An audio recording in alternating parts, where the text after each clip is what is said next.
시청자 여러분 안녕하십니까. 희국 사건 참관기 오늘 이진아 선생님 또 모시고 여러 가지 말씀을 나눠보겠습니다. 안녕하세요. 안녕하세요. 예, 안녕하세요. 안녕하세요. 예, 네. 안녕하세요. 오늘 뭐 여러 가지 일이 많은데 오늘 아침에 전두환 대통령 저기 서거하셨다는 얘기 듣고 많은 분들이 참 애통해하고 했습니다. 그래서 오늘 그 얘기도 좀 나눠보고 먼저 그 얘기 말씀드리기 전에 우리 전두환 대통령 우리 그 영면하시기를 기도합니다. 박근혜 대통령 얘기를 먼저 좀 하고 전두환 대통령 서거와 관련된 얘기들을 좀 나누기로 하고 그 다음에 이제 우리 추명호 국정원 국장님 재판 얘기를 며칠 전에 있었는데 그 얘기를 좀 나눠보고요. 내일 유동규 화천대유 첫 재판이 있다고 그래요. 오전 10시에. 지난번 한번 연기됐다고 그랬죠. 예, 그래서 내일 재판 얘기도 좀 나눠보고.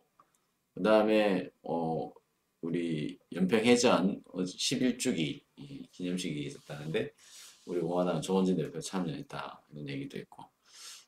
쭉 옴니버스식으로 좀 말씀 나눠보겠습니다. 먼저, 박근혜 대통령 삼성의료원 입원했다는데, 지금 박근혜 대통령이 만약에 밖에 계셨더라면 오늘이나 내일 좀 우리 전두환 대통령 조문을 하지 않았을까요?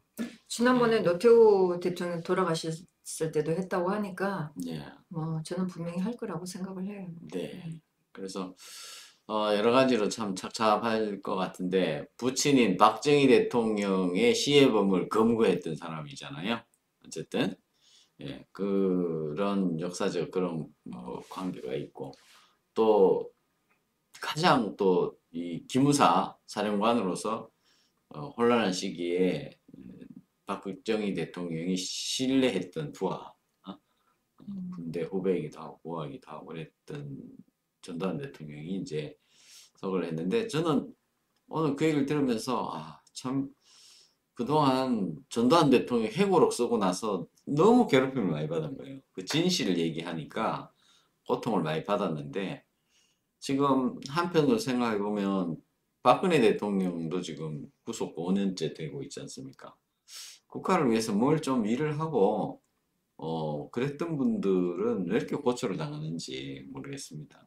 그건 뭐 시기적으로 뭐 문제가 있는 거지 이분들 자체가 문제 있는 건 아니잖아요. 그렇죠. 지난번 노태우 대통령 돌아가셨을 때 예, 저는 전두환 대통령이 좀 오래 살아 계시길 바랬어요. 너무 예, 대접을 못 받고 예, 돌아가실 때도 혹시나 또 저런 대접을 받으면 어떡하나 걱정을 많이 했거든요. 예, 근데 뭐 너무 갑자기 또 이렇게 일찍 돌아가셨네요.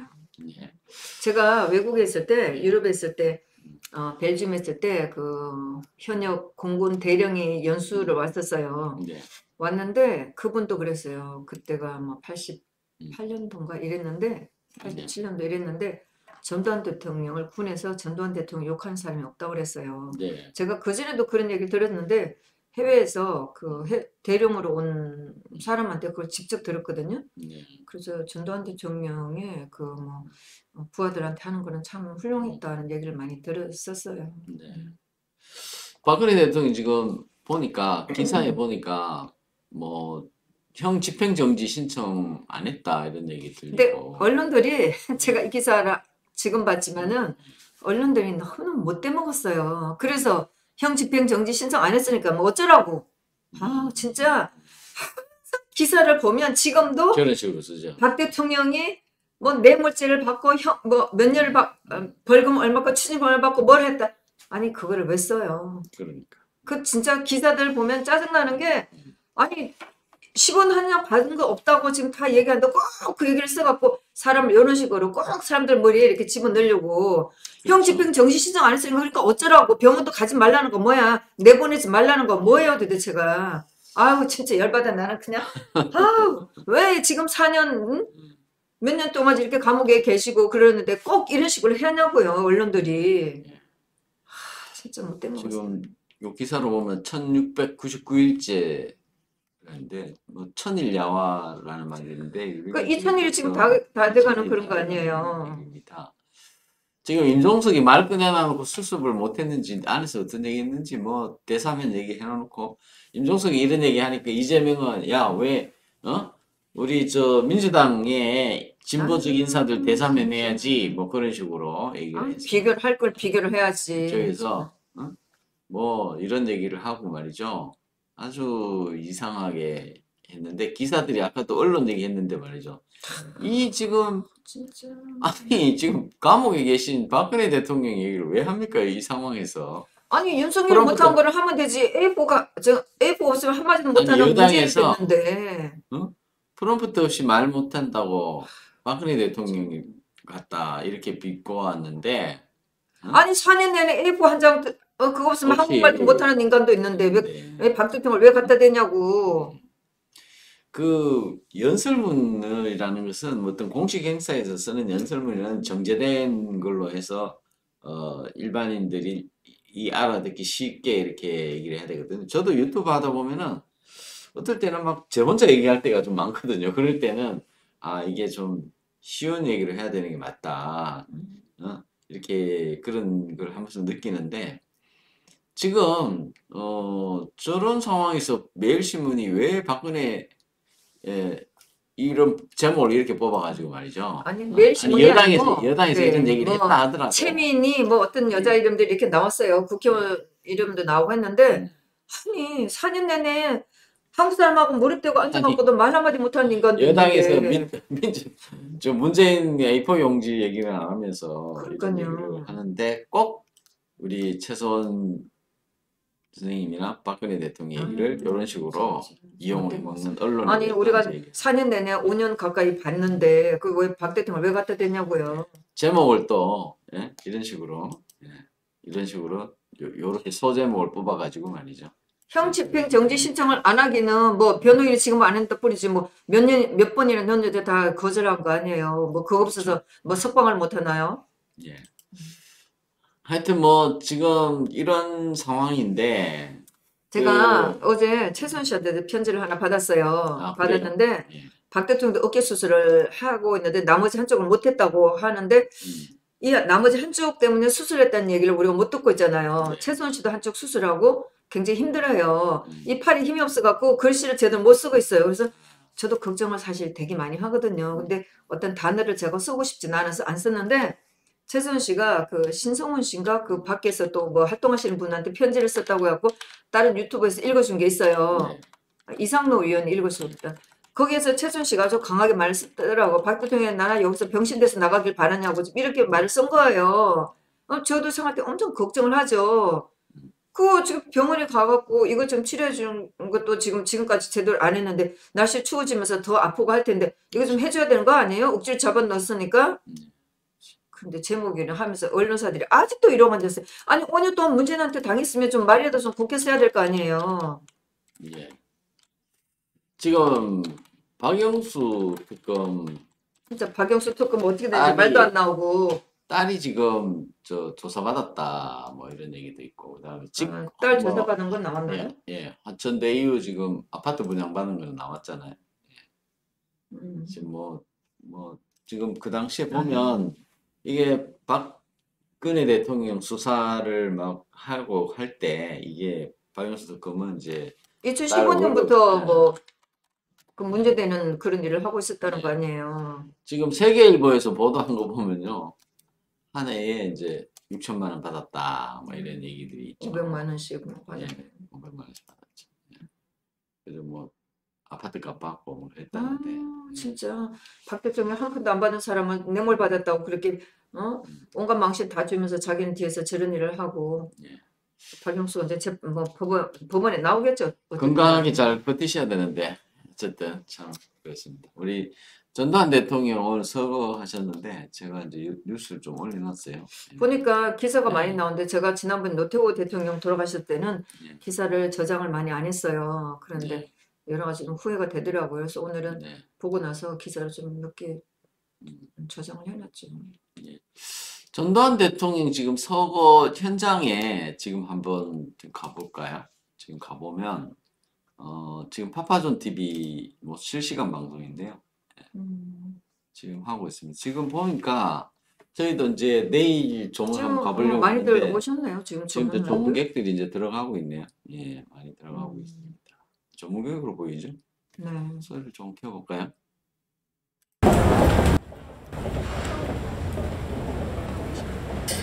아, 여기는 통로 같으네요.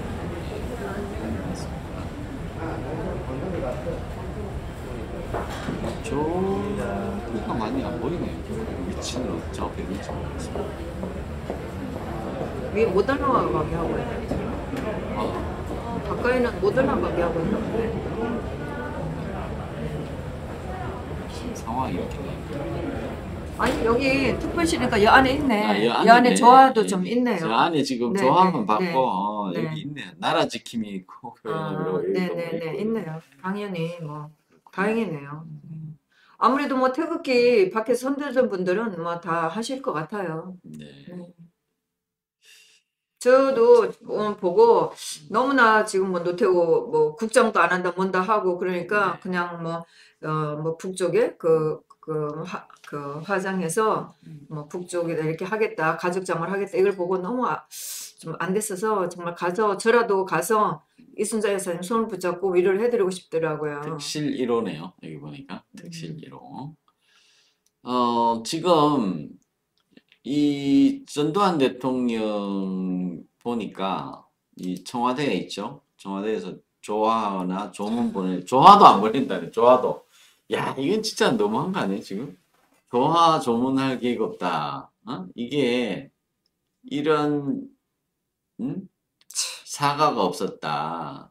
유감이다. 이렇게 얘기하면서 조화조차도 안 보낸다. 아니 전두환 그래서 이게 대통령을 지금 가족장으로 치를 걸로 알고 있다. 그러니까요. 이런 식으로 얘기를 했어요. 이건 제가 볼 때는 참 어떻게 보면은 여기 보면 뭐 전씨 이렇게 얘기를 하고 이걸 이런 식으로 지금 하면 되냐.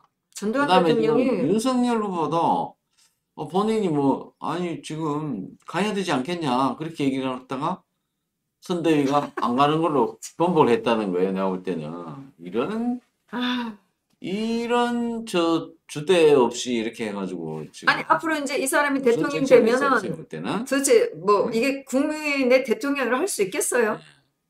제가 볼 때는요, 이거 지금 이런 식으로라면 이게 무슨 우리가 대통령이에요, 무슨 이게. 이 전두환 대통령 시절에 보세요, 민정당하고 나중에 김영삼하고 합당해서 했죠. 그 다음에 이제 우리 대통령 됐죠. 그 다음에 또 전두환 대통령 비자금 얘기하는데 그 비자금 받은 사람 국립 묘소에 누워 있어요. 어? 그, 그 전두환 대통령 뭐 그렇게 얘기하고 해도 결국에는 다 그, 어? 자기 친자식 아니라도 명문대학교 보냈으면 양아버지라도 양아버지 죽었으면 명문대 보내준 대통령 만들어줬으면은 그거 한번 저 돌아가시면 장례식장에 가봐야 되는 거 아닌가? 그런 전, 생각이 들어요. 전두환 음, 대통령이 역적은 아니잖아요. 음, 수많은 국민들도 전두환 대통령을 추모하고 있고 좋아하고 있어요. 근데 그 그렇죠. 국민들은 완전히 무시하는 거 아니에요. 그 당시에 지금 전두환 대통령이 5.18 때 자기 대통령 되고 나서 5.18 일으킨 사람들 뭐 사형시켰습니까? 하나도 5.18 때 사형시킨 사람 하나도 없어요. 거기 막 저 실제로 저 시민군들 중에 총 쏘고 해가지고 시민군 총에 그 군인하고 경찰이 죽었어요. 근데 그런 사람들도 길어야 2년, 1년, 길어야 1년, 2년. 웬만한 사람들은 몇 달 있다 다 풀려났어요. 그리고 무슨 장기 수용을 살고 뭐 고생한 사람 하나도 없어요. 그러니까 5.18 문제에 대해서는 어, 그 당시에 1년 안 가서 거의 다 풀어줍니다. 그래서 어, 그 당시에 뭐 최규하 대통령이긴 하지만은 그게 이제 사법적인 절차가 끝나서 거의 길어야 2년.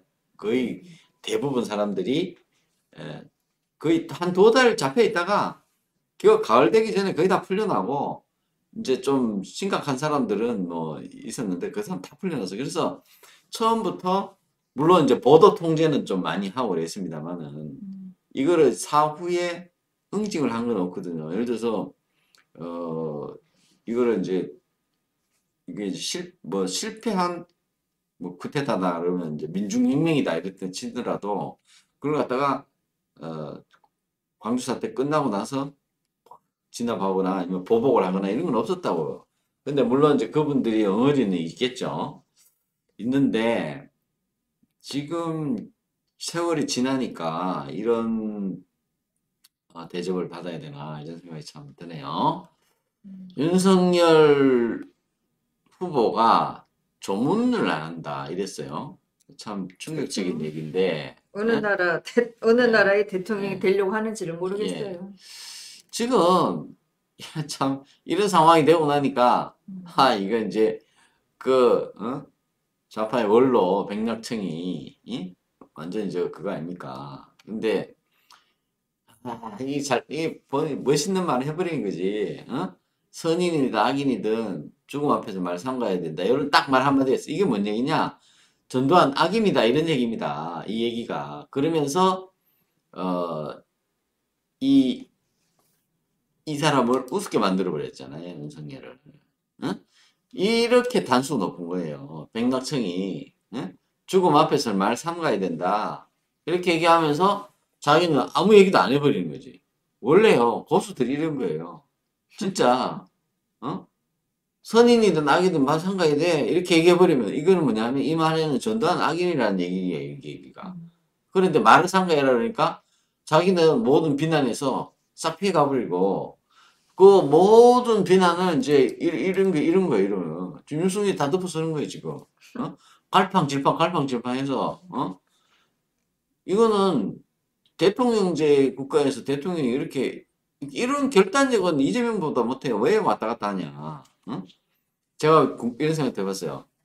이재명이 갑자기 전두환 대통령한테 조문을 가면 이쪽 우파에 있는 쪽 표가 이재명한테로 가지 않을까 이 생각도 해봤어요.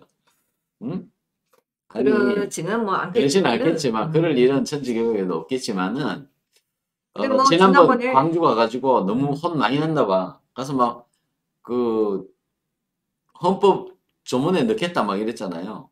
제가 볼 때는 그 헌법 대통령이나 아니면 정치인 일개인이 어떤 정치적 사상을 헌법 전문에 집어넣겠다 이런 얘기는 굉장히 위험한 얘기입니다. 이게 5.18은 이미 굉장히 정치적 이슈로 돼 있거든요. 그거를 전문에 넣겠다 하는 사람이나 문재인이 건국 100주년 해서 뭐 그런 얘기하는 거나 똑같은 거거든요. 제가 볼 때는 무슨 차이가 있는지 모르겠습니다. 제가 볼 때는. 너무나 예? 국가감도 없고 네. 역사의식도 없고 네. 뭐 옛날에 학교 다닐 때 모의 재판에서 전두환을 사형시켰다는 거기에서 벗어나지 않았다는 느낌이에요. 제가 볼 때는 그 참 우려스럽다 이런 생각을 많이 합니다. 한 국가의 지도자로서 보여줘야 될 그런 문재인과 좀 다른 모습. 지금 청와대에서 조화도 안 보내겠다 이렇게 조문안 안 하겠다 했는데 지금 자기 조문은 안 하겠다 이거 지금 무슨 차이가 있죠? 제가 볼 때는 전두환 대통령이 지금 이제 무슨 악인입니까? 제가 그래서 여기 누가 저 페이스북에 올렸길래 한번 정리한 거를 여기 올려놔봤어요. 김정일하고 그럼 전두환 대통령 그럼 김정일 사망 때는 조문한 거 조화 보내고 다 애도 표시하고 다 했잖아요. 그런데 진짜 제가 볼 때는 아니 노무현 대통령은 그러면은 자기가 가는 길에 비아제 시계를 던졌잖아요. 어쨌든 비아제 시계 논두렁에 던진 사람이 있는데 어? 그 전두환 대통령이 뭐 비아제 시계를 던진 건 아니잖아요.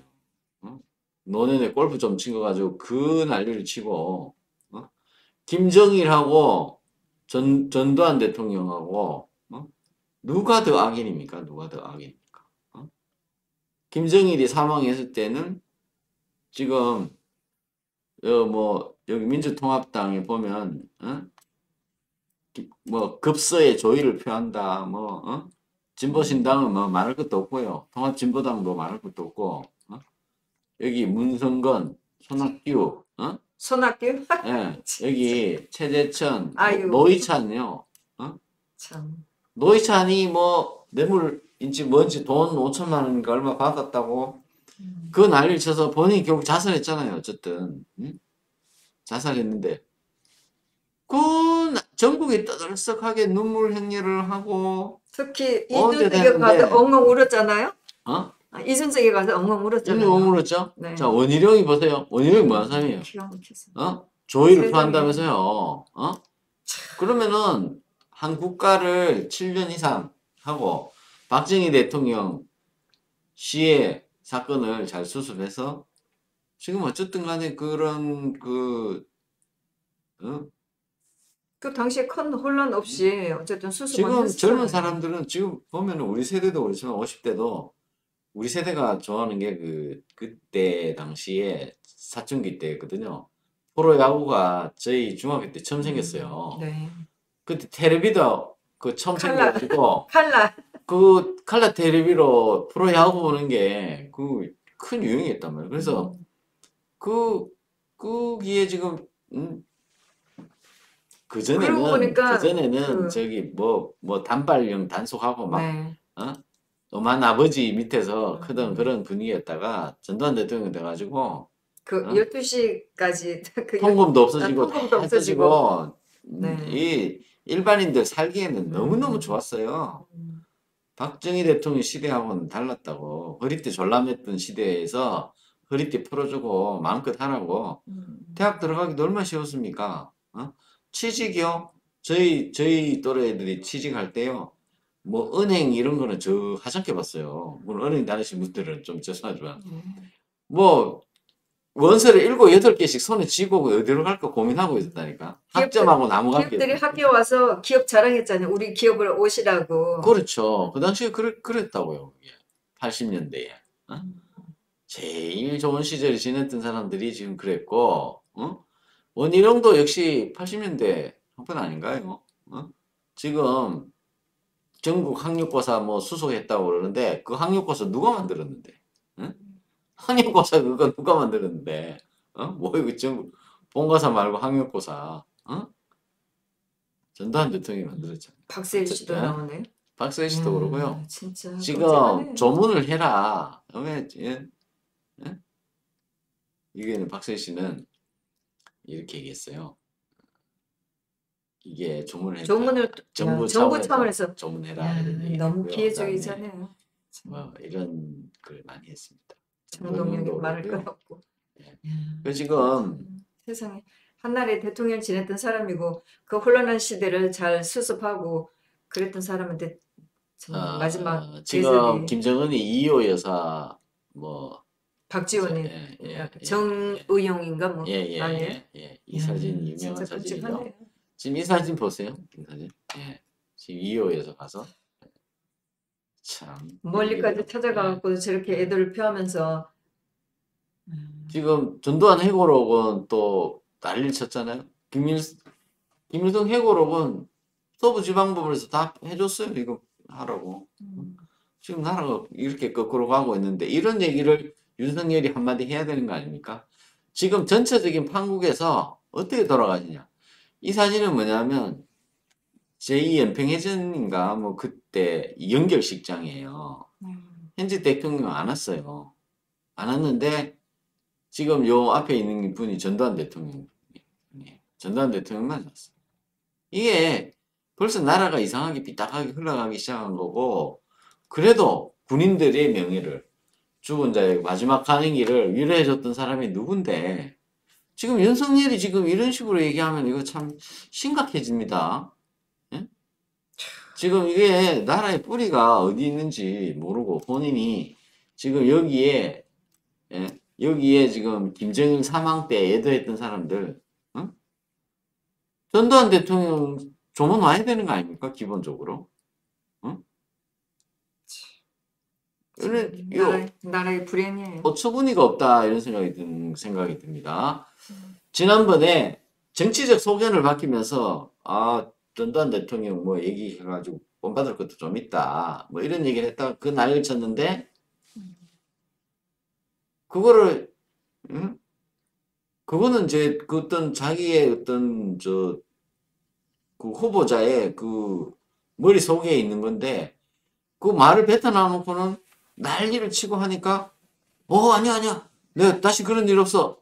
이런요 제가 볼 때는 조선시대 왕이 이런 거래요. 조선시대 왕은요 머릿속에 아무것도 없는 거예요. 신하들이 세력이 센 놈들을 조정을 해가지고 한 놈이 한 놈 죽이면은 거기 올라탔다가 한 놈이 또 이쪽 세력이 세면은 그쪽에 올라타서 저쪽 놈 죽이고 이런 식으로 계속 했던 게 우리가 아는 탕평책이라 하는 게 그 간계를 쓴 게 조선시대 왕이에요. 자기 머릿속에 자기 주관이 없어. 자기 주관이 있으면은 왕을 바꿔버려요. 인조 반정이 돼서. 광해군이라든지 뭐 이런 서 자기 주관이 뚜렷하면 왕을 바꿔버려 신하가. 그게 대물림 돼 있어요 지금. 그래서 후보의 이 머릿속에 들어있는 생각까지도 바꾸려고 시도하는 사람들이 이 조선의 후예예요. 제가 좀 말이 좀 심하게 나가는데 지금 그 난리를 치는 게 그런 전통이 다 있는 겁니다 지금 이게. 참 문재인하고 어? 뭐 싸웠다고 해서 문재인하고 대단한데 무슨 다를 바가 싸우기는 뭐겠습니까? 그냥 뭐 예? 아유, 소신이 없잖아. 제가 볼 때는 문재인이 A4 용지 들고 나오는 거는 머리가 나빠서 들고 나오는 게 아닙니다. 정확하게 핸들링 돼 있는 워딩을 갖고 나오는 거예요. 아유 또 좋게 해석하시네. 저는 그렇게 생각을 안 해요. 아니 자기가 알아서 말할 수 있는 말이 하나도 없기 때문에 여기서 벗어나지 못한다고 하는데 해석을 또 좋게 하시네요. 그거는 더 계산이 더 많이 들어가 있는 거지. 제가 볼 때는. 뭐 얘기하는 거 본심이 나오니까 이러다가 윤석열도 A4 용지 들고 나와야 되는 거예요. 그러니까 A4 용지를 말을 못 제가 하고 볼 때는 A4 있으니까. 용지 말고 A3 용지를 추천하는데 그 많이 들어가니까 참 허탈한 생각이 저는 아예 윤석열에 대해서 마음이 없기 때문에 뭐 무슨 꼬라지를 하든지 저는 별로 관심이 없어요. 하여튼 뭐 이런 수없이 많은 우리 북한의 그 김정은을 조언해야 된다고 뭐 위로해야 된다 그러고 뭐 또 국방위원장이라고 얘기 안 하고 김정은이라고 얘기했다고 국회에서 혼났어요? 위원장을 왜 안 붙이냐고 이렇게 얘기하면서 전직 대통령한테는 이렇게 붙이. 그게 참 어젠가 우리 우파에는 이런 백낙천 같이 한마디 해줄 수 있는 사람이 왜 없나 이런 생각이 듭니다. 아니 뭐 어르신 아니래도 저도 제 주장 얘기하잖아요. 세게 얘기하잖아요. 자기가 믿고 있는 게 확실하면은 되는데 그게 아니고 갑자기 생겨진 자리에 나가서 지금 어쩔 줄을 그 자리 자체를 자기가 소화를 못 시키고 있는 거 아니에요. 지금 우리 공화당에 입당하라고 그러는데요. 얼른 들어오시라고. 감사합니다. 어제 인터넷에서 북한에서 후보자 한국에 있는 후보자들한테 평을 했다는 얘기를 들었는데 제가 확인을 못 해봤거든요. 그거 혹시 확인해 보셨어요? 어떤 얘기? 그 후보자들에서 북한에서 다 평가를 했었다고. 예. 근데 저는 그거를 확인을 못 했어요. 뭐 다들 시답지 않게 여기는데 북한에서도 김치 얘기인가 흰 김치라든가 그런 얘기. 북한에서 조원진 대표를 패스를 했는지 감히 건드리지를 못해서 그랬는지 그건 모르겠는데 조 대표 얘기는 안 나왔었나 봐요. 그랬다고 들어. 네. 그래서 뭐 이재명까지도 뭐 썩은 김치라든가 무슨 김치라 그랬다는데. 그러면 북한에서 좀 한 사람 추천해주면 좋겠어요? 누구를 원하나 북한에서는? 뭐 좀 북한에서 원하는 거는 제가 볼 때는 그래서 자기들이 최고지 여기 있는 사람들은. 지금 그런 상황이고요. 지금 김일성 해고록은 판치는데 전두환 해고록, 전두환 대통령 해고록인데 판매금지 가처분 생긴다는 말이 나와서 저는 바로 샀어요. 지금 전두환 대통령이 그 인고의 시절을 87년도 이제 해서 90년대, 2000년대 거의 30년 이상을 유배도 가고 그 재판도 받고 그러면서 정말 힘든 시절을 보냈습니다. 힘든 시절을 보냈는데 너무 안 됐어요. 예, 이제는 좀 편안하게 영면하시기를 기원드립니다. 다음 주제로 한번 넘어가 볼까요? 지금 이제 우리 재판 기록이 있는데 재판 기록이 이걸 펴놓고 얘기할게. 예, 지금 화천대유 첫 재판이 지금 요 유동규 재판이 내일 10시 서울지방법원 형사법정 523호에서 열리네요. 첫 재판입니까, 저게? 네. 내일 방청. 2주 전인가 이때 열린다고 하다가 예, 그 검사들 6명이 확진자가 생겼다고 그래갖고 네. 이게 연기가 됐어요. 그래서 내일 처음인데 방청 할 수 있는 사람이 많지가 않아서 네. 뭐 일찍 가야지만 자리가 되겠죠. 내일 이제 10시 재판 마치고 우리 또 저 내일은 아마 일반인 조문도 될지 모르는데 전두환 음. 대통령 그 빈소에 한번 저는 다들 들려보고 개인적으로라도 너무 뭐 이런 뭐 세상이 너무 푸대접하는 것 같아서 저라도 가야 되겠다 이런 생각했는데 마침 우리 공화당에서 내일 2시에 공식 그 방문을 한다고 그래서 제가 여기 재판 끝나고 가서 그 시간을 맞출지 어쩔지 모르겠어요. 네. 그 유동규 재판이 이제 기추가 주목되고 하여튼 이제 그거에 이 설계자를 내일 한번 이 대장동 설계자가 누군지 음, 이제 드러나지 않겠습니까? 음. 기자들도 많이 올 것 같은데 응원합니다. 네. 지금 이제 며칠 전에 있었던 우리 추명호 국정원 국장 18일 날 18일에 있었어요. 있었습니까? 네.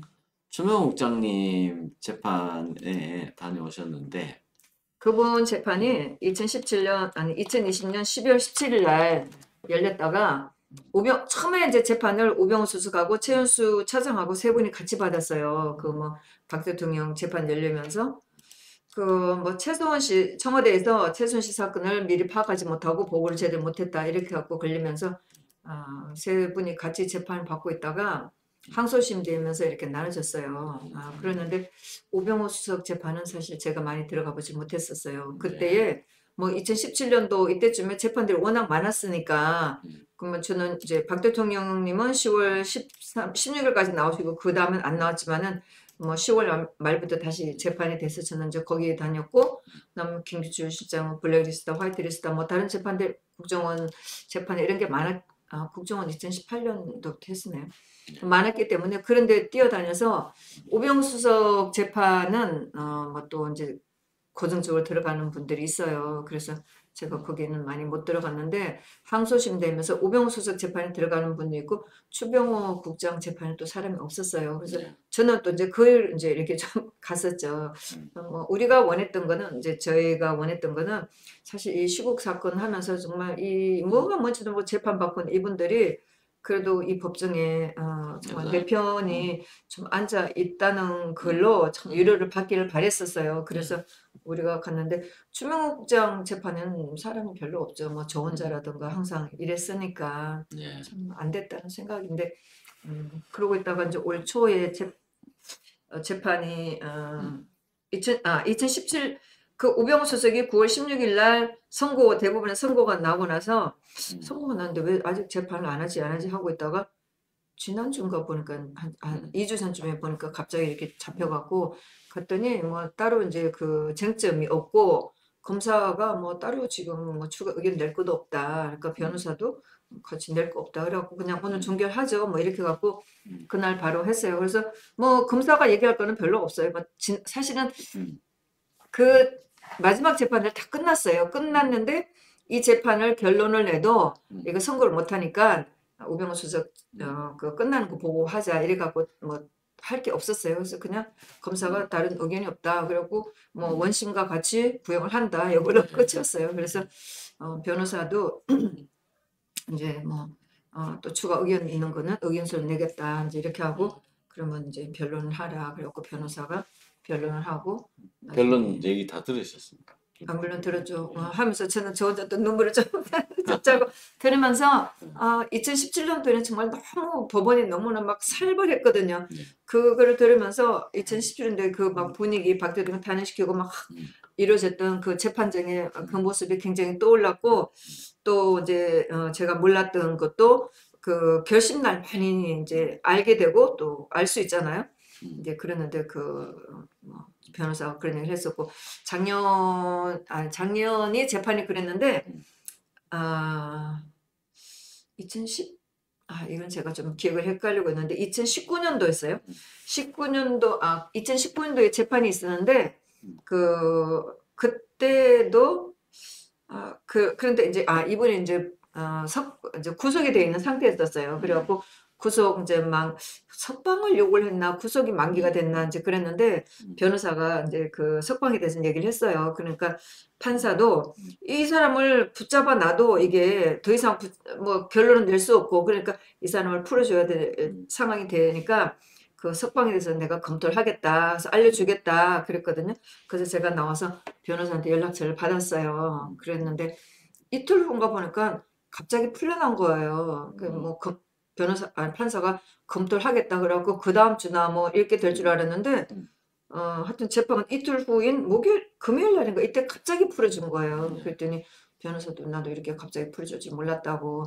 그때 우리가 강화문에서 그 강화문 텐트 투쟁하고 있을 때 제가 연락을 받았어요. 그래서 이제 석방된 걸 알고 있었는데 이제 작년에 재판이 되면서 이제 만났고 이제 그래서 만나갖고 제가 그때 인사도 하고 편지 보내는 사람이라고. 근데 제가 편지도 몇 번 보냈어요. 뭐 우병우 수석 이런 거 할 때 뭐 전부 다 그런 분들한테 이제 제가 위로의 편지 같은 걸 보내서 이분이 알고 있었죠. 그래서 네. 재판이 끝나고 나면 이렇게 좀 한번 연락을 하자 이제 그랬는데 네.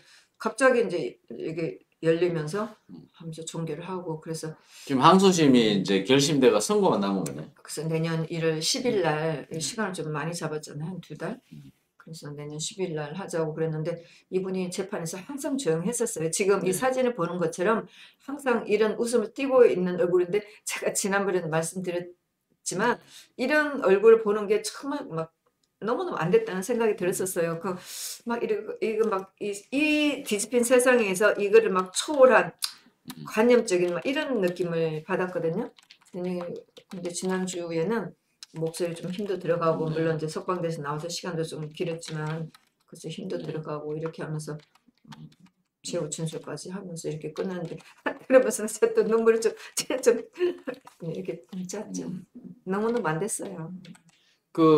지금 국정원의 그 변호인들 얘기로는 국정원의 압수수색 같은 걸 탈법적으로 그날 안 이제 하고 국정원에다가 그 파견 검사 그러니까 검사 신분이면서 국정원에서 그 검사를 파견을 해가지고 그 파견 검사가 국정원의 서버를 뒤져봤다는 그런 우리가 이제 재판을 이렇게 보면서 우병우 수석은 나와서 변호사를 했었나요?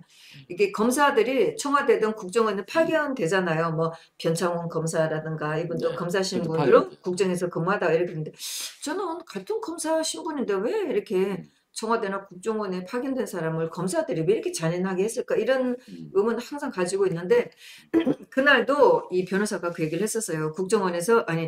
검사들을 국정원에 정식으로 파견을 하는 것처럼 하고 나서 서버를 다 뒤지게 하고 그 국정원 사정을 다 알게 하고 나서 통상적으로 1년 정도 파견을 하는데 그러니까 공식적으로 파견하는 형식을 취했지만 몇 달 안에 돌려보내고 나서 국정원에서 이 사람들을 고소하게 만들었다고. 그렇죠. 악의적으로 해갖고 그러니까 압수수색 하는 것처럼 해버린 거예요. 아니 이제 국정원은 이제 국정원법도 있고 또 우리가 압수수색 영장이 무한대로 되는 게 아니라 청와대라든지 또 국가안보의 중요한 시설이나 이런 거는 제외하도록 그렇게 돼 있거든요.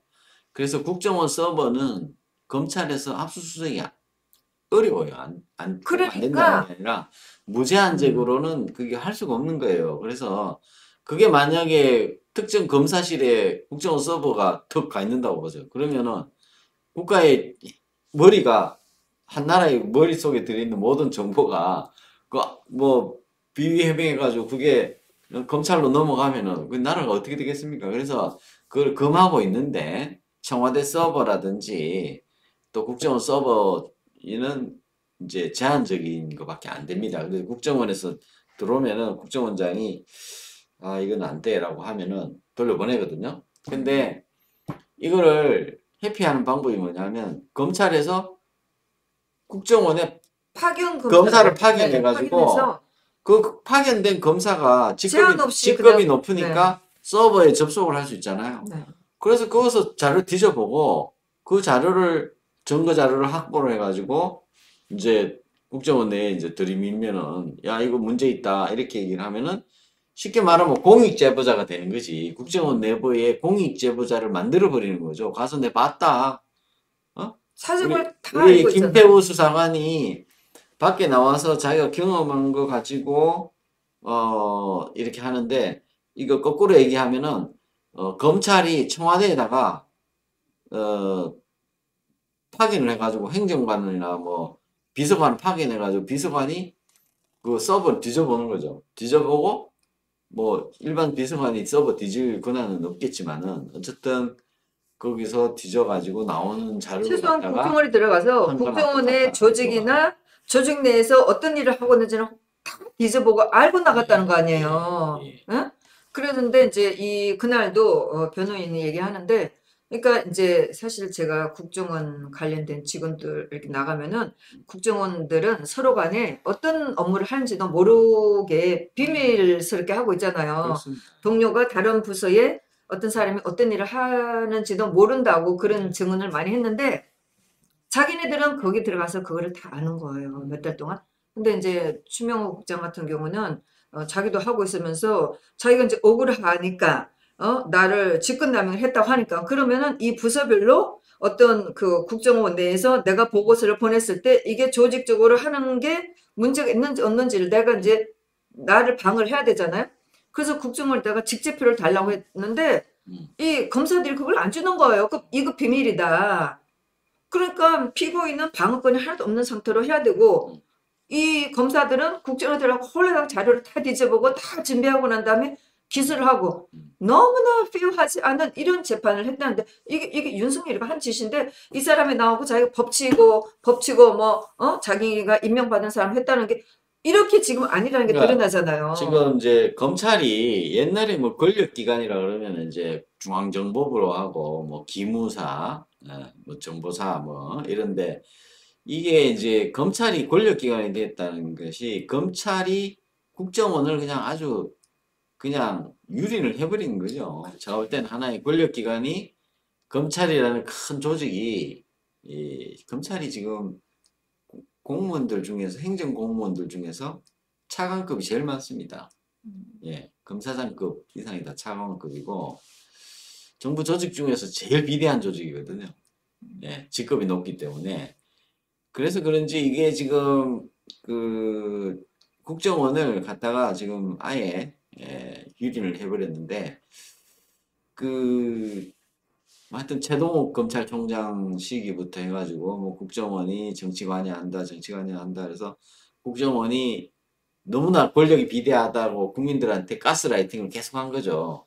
국정원이 민간인 사찰도 하고 뭐 정치인 사찰도 하고 뭐 계속 국민들한테 국정원 때문에 나라가 엉망이 된다고 가스라이팅을 계속 해온 결과 결국 국민들이 거기에 동의를 해주고 국회의원들이 눈 감고 그 사이에 검찰 조직이 국정원을 갖다가 완전히 유린한 건이 지금 추명호 이 건이거든요. 추명호 건인데 이게 방법도 오늘 보니까 추명호 이 사건을 통해서 이제 수사 기록이 다 있겠지만 언젠가는 재심으로 저는 무죄가 날 거라고 저희들이 확신합니다. 이제 이게. 추명호 국장이 본인의 재판에서 변호사가 했지만은 그게 뭐 우병우 수석이나 최은수 차장은 사실 혐의가 되게 작아요. 그래서 걱정은 안 할 건데, 우병우 수석도 마찬가지고 결국은 이렇게 말도 안 되는 재판을, 이렇게 엉터리 재판을 받고 사람 그날도 보면은 완전히 뭐 영장 실질 심사 받으러 갈 때 그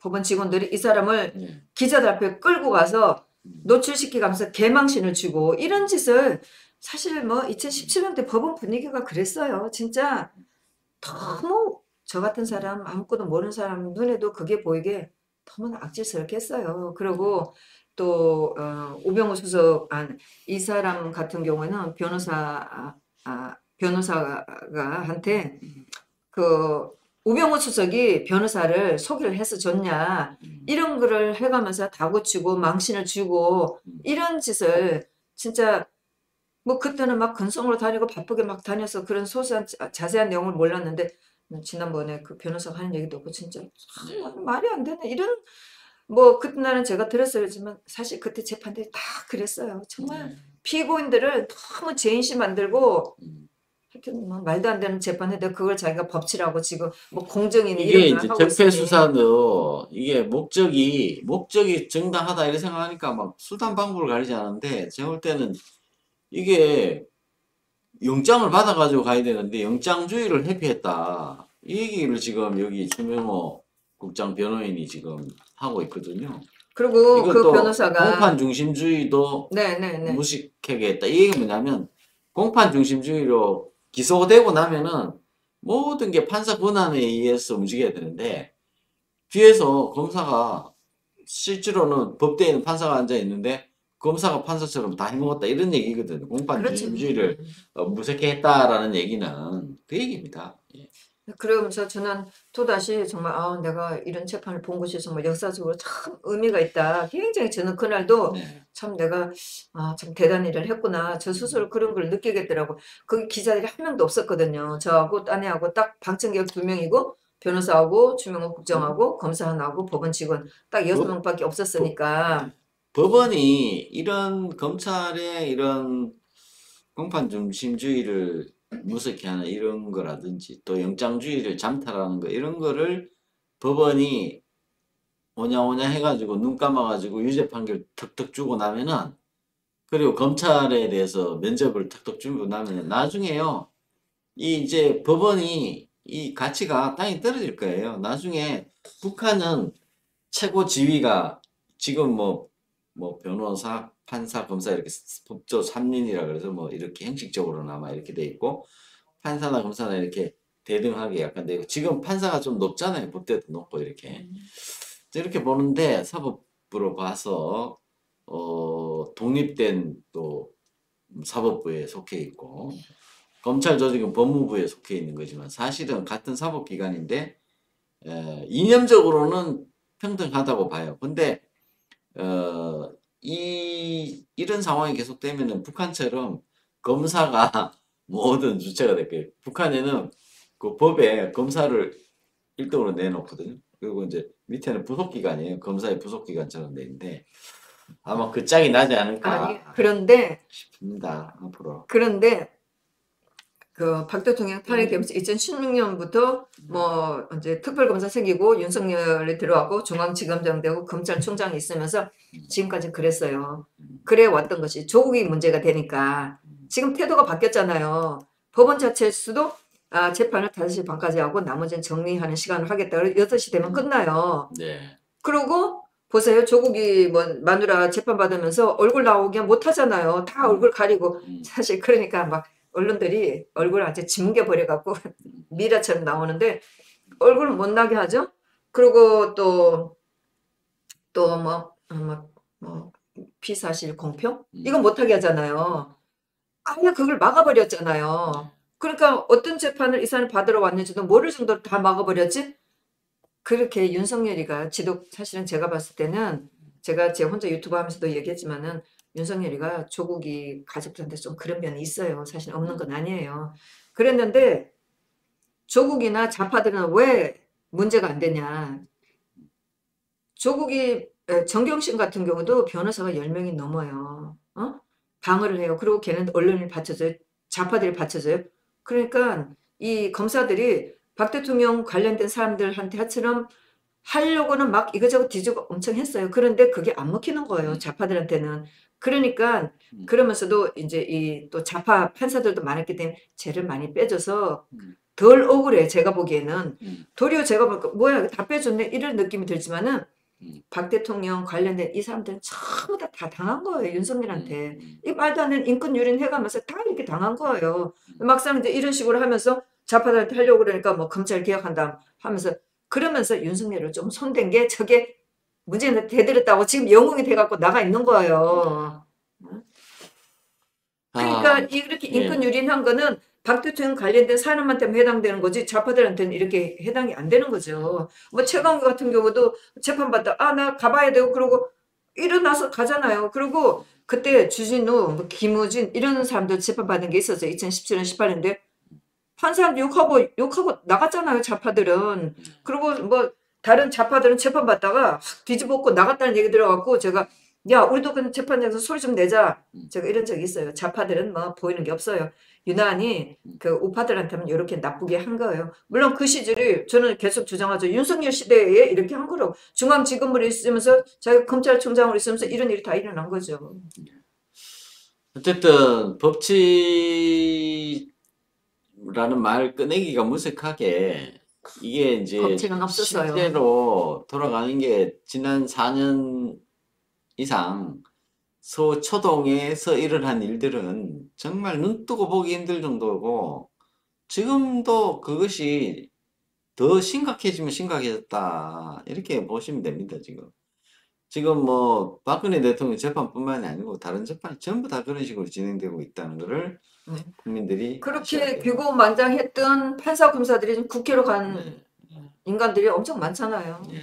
그 뭐 낙점 받으려고 이제 눈이 빨개가지고 오고 또 시국 사건인 것도 아이고 뜨거라 그래서 재판 안 하고 미루는 사람도 있고 지금 사법부가 이렇게 형편없이 돌아가고 있습니다. 거기에 대형 로펌들은 전부 다 쉬쉬쉬 하면서 자기들 그냥 거기 다 이리 얽히고 저리 얽히고 다 얽혀 있거든 지금. 그래서 실제로는 참 로펌을 해봤자 돈 벌기에 그렇습니다. 제가 봤을 땐 돈 벌기 지금 현안돼 있는 것 같아요. 국민의힘당 상황 한번 볼까요? 윤석열 얘기한다는데 지금 보니까 김종인에 대해서 김종인 씨가 윤석열 그 양반이 묻지 말라 윤석열이 얘기했대 묻지 말라 이랬대요. 그러면서 이제 지금 이준석하고 여 김기현 원내대표 양쪽에 끼고 이렇게 했는데 참 제가 볼 때는 둘이 이제 많이 이거 하는 것 같아요. 제가 볼 때는. 근데 이제 김종인도 이게 막차 아니겠습니까? 이제는 더 이상 그 윤석열 쪽에 올라타고 싶은데 밥그릇이 적으니까 이거 내 밥그릇이 아니다 그러고 그것도 차고 있고 그런 지금 상황입니다. 고래 싸움을 하고 있다. 이준석이가 고래 싸움하면 도망가야 된다. 이런 얘기를 했어요. 참 아이고 참 당 대표가 고래 싸움이 예? 고래 싸움을 붙여놓고 지금 도망가야 된다는 얘기를 하고 자기를 있으니까 도망가겠다는 거잖아요. 수습할 전수도 능력도 했고 없고. 예 한심한 데 무슨 저 정권 교체 꿈을 꾸고 있냐 이런 생각이 듭니다. 제가 볼 때는 이제 아까 얘기했잖아요. 대한민국은 지금 이런 상황에 있다. 김정은 조문, 네, 뭐 할 수 있죠. 국가 차원에서. 박선희 씨가 그랬잖아요. 국가 차원에서 하고 개인은 하지 마라. 이런 것 같은데. 이게 지금 이런 상황인데 전직 대통령이 별세했는데 조문 안 간다? 이야, 이게 진짜, 이거는 제가 볼 때는 너무 말도 안 되는 얘기다. 죽음에 대해서. 5.18이라는 거는 그냥 우리는 죽음이라는 거, 그 생각한답니다. 5.18이면 마을도 묘지가 먼저 떠오르고 그렇잖아요. 죽음에도 차별이 있네요. 죽음에도 차별이 있어. 같은 동시대로 살았던 사람들의 죽음에서 차별이 있고, 아직 발포 명령자가 전두환 대통령이다라는 얘기는 확인된 게 없잖아요. 계속 아니라고 하고 있잖아요. 예. 그 뭐 신부가 했다는 얘기 아니, 아니라고. 그거는 헬리콥터에서? 헬리콥터에서 기총소사했다는 거를 이제 네. 얘기한 거고, 최종 발포권자 총선대. 그 전두환 대통령이 당시에 그 위치에 있지 않았다고 예. 하지 않나요?檢사령관하고 그 선배라서 할 수 없었다는 거고, 지금 뭐 그 얘기 세세하게 얘기하면 이제 뭐 머리 아프니까 그걸 네. 이제 얘기할 필요 없고 잘 어쨌든 모르고. 예 어쨌든 김정은 김정일 사망에도 조문을 했던 이런 우리 대한민국 정치인들 정당들이 자기 당에 어떻게 보면은 아버지 뻘 되는 사람 아닙니까? 국민의힘 당에 이준석이는 할아버지 뻘 되는 사람 아니에요? 응? 어떻게 이런 식으로 눈치 봐가면서 당대표가 최소한 당대표는 가야죠. 근데 이런 정당에 우리 국민들이 주권 위탁할 수 있겠는가 뭐 이런 생각이 드는 그런 착잡한 하루입니다. 최근 몇 년 동안 박근혜 대통령 탄핵된 이후에 2017년도 봄에 여름쯤에 그 전두환 해고로 이 출간이 됐습니다. 그 출간 이후에 고초를 엄청 많이 받고 스트레스 엄청 받았는데 안 그랬으면은 해고록을 펴내지 않았으면 지금도 건강하게 사시지 않았을까. 그때만 해도 굉장히 건강하셨고 본인이 직접 좀 힘이 될 때는 쓰거나 아니면 앉아서 구슬로 불러줬대요. 불러주고 이렇게 작성된 걸 읽어보고 다시 불러주고 이렇게 직접 다 썼답니다. 직접 다 쓰신 거고 대필을 한 게 아니에요. MB가 쓰는 그 회고록은 읽어보면 글이 그렇거든요. 난 좀 직접 쓴 거 아닌가 싶은데 전두환 회고록은 읽어보면 직접 쓴 것 같아요. 그 문체가 느껴져요. 자기가 그 당시에 자기가 읽지 않으면은 그 문장이 안 나오는 문장들이 이렇게 나와요. 그래서 자기가 합수부장에 있지 않으면은 알 수 없는 얘기들이 나온다고. 빨리 읽어야 되는데. 이게 그래서 뭐 그런 상황인데 이런 참 어처구니없는 일이 있는데 우리는 어떻게 해야 되나 이런 생각이 듭니다. 최근에 또 우리 예? 우리 우리 공화당에서 공화당 오늘 뉴델리에서는 우리 공화당 기사를 많이 실어주는군요. 아 좋습니다. 인터넷 지금 신문들이 조금 실어주고 네 있어요. 우리 공화당 오늘인가요? 네. 예. 대전 국립현충원 찾았네요. 연평도 포격 11주기네요. 예. 항상 주 대표께서 이런 거는 잘 챙겨요. 그래서 네. 얼마나 다행인지 모르겠어요. 여기 또 백선엽 장군 묘역도 네, 있고 네. 이재수 장군 묘역도 있고 여기 대전 한준호 준이 묘역도 있고 네. 대전 현충원에 한번 이렇게 한번 쭉 둘러보는 것도 참 의미 있는 일이겠네요. 오늘 시청자 여러분 저희 방송 내용이 어땠습니까? 지금 11시 30분 지나고 있습니다. 편안하게 주무셔야 되는데 개인적인 자격으로 저희 프리덤 뉴스 그래도 발행인 자격으로 내일 또 저는 이제 오후에 한번 조문을 가볼 생각인데 개인 조문이 아마 허용될 것 같습니다. 우리 시청자 여러분들께서도 시간이 되시면 많이 한번 가보시면 어떨까 그런 생각이 듭니다. 날짜만 된다면 저는 국민들이 좀 많이 갔으면 좋겠다는 네, 생각이 가서 그 신촌 세브란스 병원인 거 같죠? 특실 1호인데 병원이 아예 미어 터지도록 한번 가봤으면 하는 그런 생각입니다.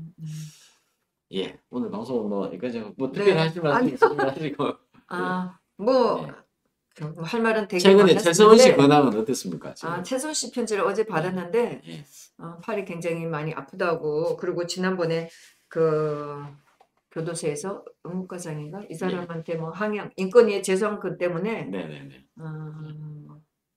따로 대우를 받고 있다고 거의 방치되고 허리가 엄청 아픈데 치료를 못 받고 있다고 그랬는데 그 교도소에서 해주는 그런 치료가 굉장히 걱정스럽기 때문에 네. 그 사람들한테 몸을 치료를 해달라고 하지 못하겠다고 굉장히 억울하고 힘들다고 날씨도 추워지고 하고 그래서 걱정이 많다고 그러고 2주 전쯤에는 제가 지난주인가 또 편지 받았을 때는 아직 난방이 안 들어온다고 굉장히 춥고 발이 시리다고 근데 우정찬 기자는 작년에 10월 8일인가 이때쯤 석방될 때 그때 난방을 넣어줬다고 그랬거든요. 서울구치소는. 근데 청주교도소는 11월 달인데도 난방을 안 해줘갖고 발이 시리다고 그렇게 해서 저도 알아봐야 된다고 하면서 혹시 팩 같은 게 그 핫팩 같은 거를 보내줄 수 있는지 그 물어본다면서 제가 계속 못 물어봤네. 예. 하여튼 저희 프리덤 뉴스 최근에 이제 기사들 좀 올려놨습니다. 올려놨고 김영수 대법원장 기사도 좀 올려놨고요. 뭐 할 말은 엄청 많죠. 뭐 법원에 일어나는 거. 그 사법농단이라 갖고 재판받는 판사 중에 한 분이 그 방창현 판사라고 있어요. 이분은 이민글, 임규진, 방창현 또 한 분 네 분 재판받는 중에 한 분인데 이 사람이 국가를 상대로 고소를 했어요. 억울하게 재판받았다고. 그래서 그걸 보는 순간에 좀 울컥하더라고요. 정말 억울한 분들 재판받는 건데 그래도 그분이 1심에서 4명 중에 2분은 유죄를 받았어요. 윤종섭이라고 판사가 아주 악질이에요. 근데 두 분 판사는 방창현 판사하고 또 한 분 그분은 마침 무죄가 났는데 국가를 상대로 고소를 했다고 그러길래 참 다행이더라고요. 그래서 항소심 진행 중이에요.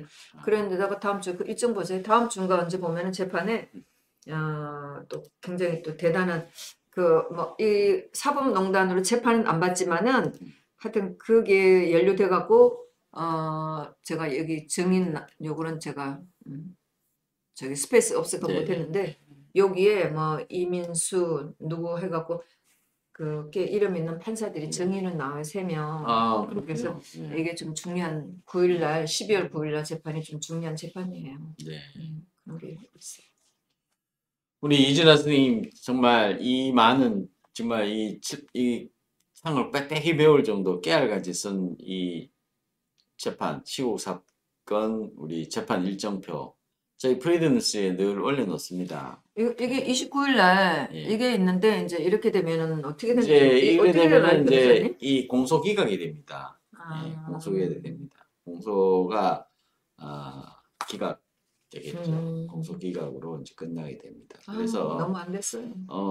이 확정 판결은 이제 변호인 측에서도 항소를 했거든요. 이거는 제가 알고 있습니다. 그래서 이건 너무 했고 그다음에 이 기총 소사에 대해서는 이 90년대 중반에 검찰에서 1년 가까이 조사를 해가지고 결론을 내렸던 거예요. 5.18 관련된 9대 의혹 중에 하나였거든요. 그래서 그때 이미 결론이 다 났었는데 어쨌든 지금 이 전두환 대통령이 그래서 이 재판 받다가 돌아가시는 이런 일이 생김으로 인해서 제가 볼 때는 여기에 기소를 하고 문제 삼았던 사람이 제가 볼 때는 이거는 가혹하다. 그리고 지금 이 광주 법원에 말입니다. 그 90 넘은 분을 아유, 재판을 서울에서 굳이 광주에 끌어들여 가지고 재판을 받게 하고 좀 망신 주려고 하는 거죠. 그런 아주 전직 대통령을 치욕스럽게 하는 것뿐만 아니고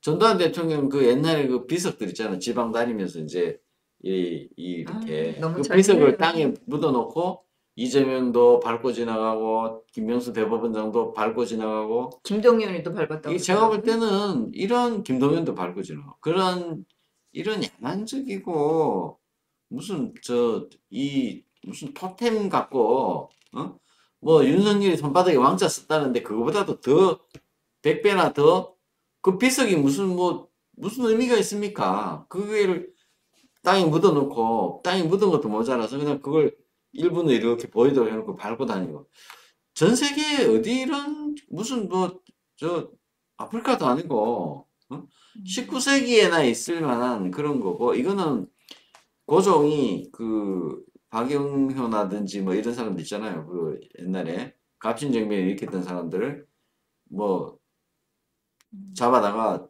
이 사지를 찢어가지고 전국에 해람을 하고 말이죠. 이거 부관 참시하는 것도 아니고 이런 정말 조선의 후예다운 이런 일들을 한다. 참 이거 야만적이다 이런 생각이 듭니다. 그래도 조문도 안 온다 그러고 이거는 제가 볼 때는 5.18 정신이 이런 건가 싶습니다.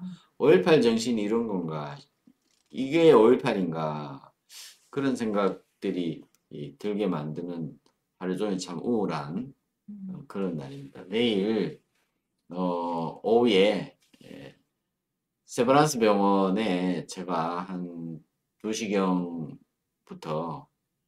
거기 저녁 때까지 좀 계속 있어 볼 생각인데 현장에서 방송을 해볼까요? 거기서 네. 예, 현장에서 제가 이거 들고 와가지고 인터뷰도 좀 따고 같이 해보시죠. 그래가지고 뭐 관심 있으신 분들은 내일 세브란스 병원으로 오시면은 저희 프리덤 뉴스 출연을 시켜드리겠습니다. 예, 프리덤 뉴스에 와서 출연하고 싶은 분들은 내일 세브란스 병원으로 오시면 되겠습니다. 오늘 방송 여기까지만 할까요? 네. 예, 우리 시청자 여러분 감사합니다. 제가 또 늦게 우리 와서. 여러분들이 많이 댓글도 남겨주셨는데 제보는 프리덤뉴스 2020 gmail.com으로 해주시면은 감사하겠습니다. 네. 인터넷 프리덤 뉴스 성원해 주시는 방법이 있는데요. 여기 상단에 후원 신청이라고 깜빡깜빡거리는 거 여기 하시면은 이렇게 여러 가지 방법으로 하실 수가 있습니다. CMS 회원이 되실 수 있는데 저희 프리덤 뉴스는 인터넷 신문을 운영하는 언론사입니다. 시청자 여러분 감사합니다. 네, 감사합니다. 네, 감사합니다.